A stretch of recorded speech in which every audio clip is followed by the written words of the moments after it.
Kalau sebut nama Aziz Sattar, rasanya semua orang kenal muka ni kan? Muka yang buat kita ketawa, yang mengingatkan kita pada filem-filem klasik zaman dulu. Ya, dialah salah seorang bujang lapok yang legend tu.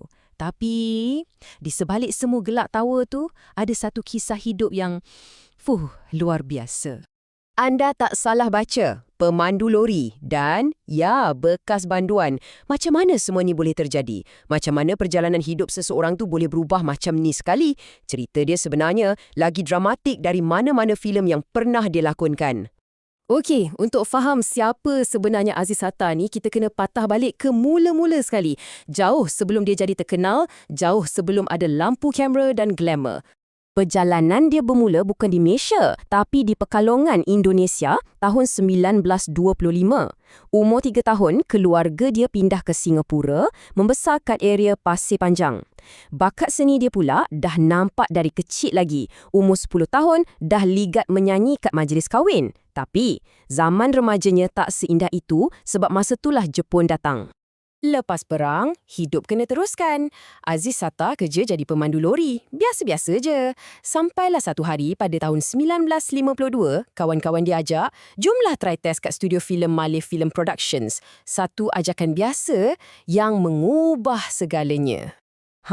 Kat sinilah cerita dia jadi makin menarik. Sebab ini adalah saat di mana dia buat satu keputusan yang orang lain mungkin kata gila. Dia tinggalkan kerja yang stabil untuk kejar sesuatu yang tak pasti langsung. Cuba tengok nombor-nombor ni. Jadi pemandu lori gaji dia RM150 sebulan. Zaman tu kira banyak tau. Tapi bila dapat kerja kat studio filem, gaji dia cuma RM70 sebulan.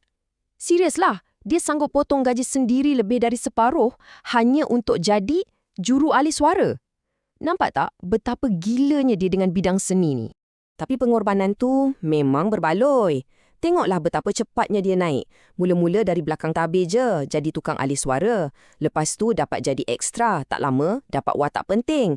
Dan dari situlah, boom, lahirnya watak ikonik dalam siri Bujang Lapuk yang terus lekat dalam kepala kita sampai hari ni.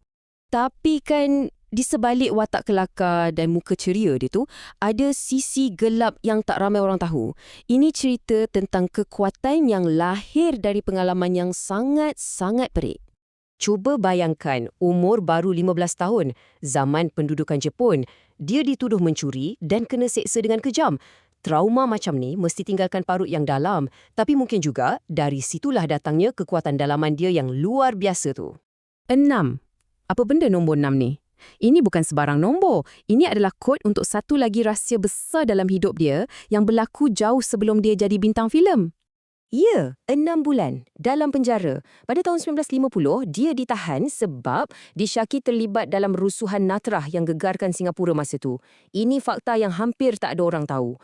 Orang yang sama menghiburkan kita sekeluarga, rupa-rupanya pernah bergelar banduan.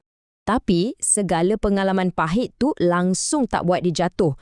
Malah, benda tu macam jagi minyak yang bakar lagi semangat dia untuk buktikan sesuatu untuk jadi lebih hebat dalam dunia seni. Dan inilah buktinya. Dia bukan setakat pelakon dan pelawak. Aziz Sattar ni seorang pengarah, penulis skrip, penyanyi, malah dia buka syarikat filem sendiri, Indra Film Production. Senang cerita, dia ni seniman yang lengkap, serba boleh. Semangat dia untuk legasi Bujang Lapuk pun, jangan cakap lah. Lama lepas tu, pada tahun 1985, dia yang usahakan untuk hidupkan balik trio tu dalam filem Bujang Lapuk Kembali Dah.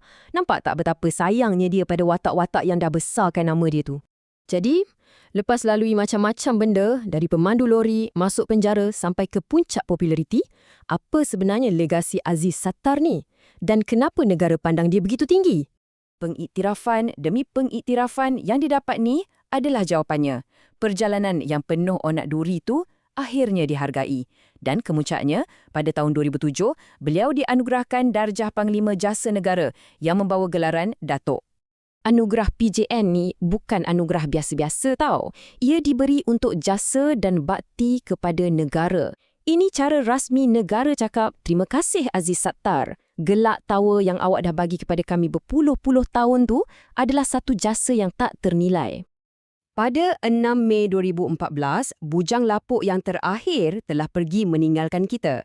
Dato' Aziz Sattar meninggal dunia pada usia 88 tahun. Satu kehilangan besar, tapi legasinya akan sentiasa hidup. Kisah hidup dia ni mengajar kita sesuatu yang penting.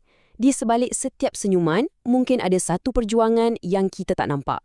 Dia ajar kita pasal semangat, pasal tak pernah putus asa. Jadi soalan terakhir untuk kita fikirkan, siapakah seniman serba boleh dan setabah ini dalam generasi kita sekarang?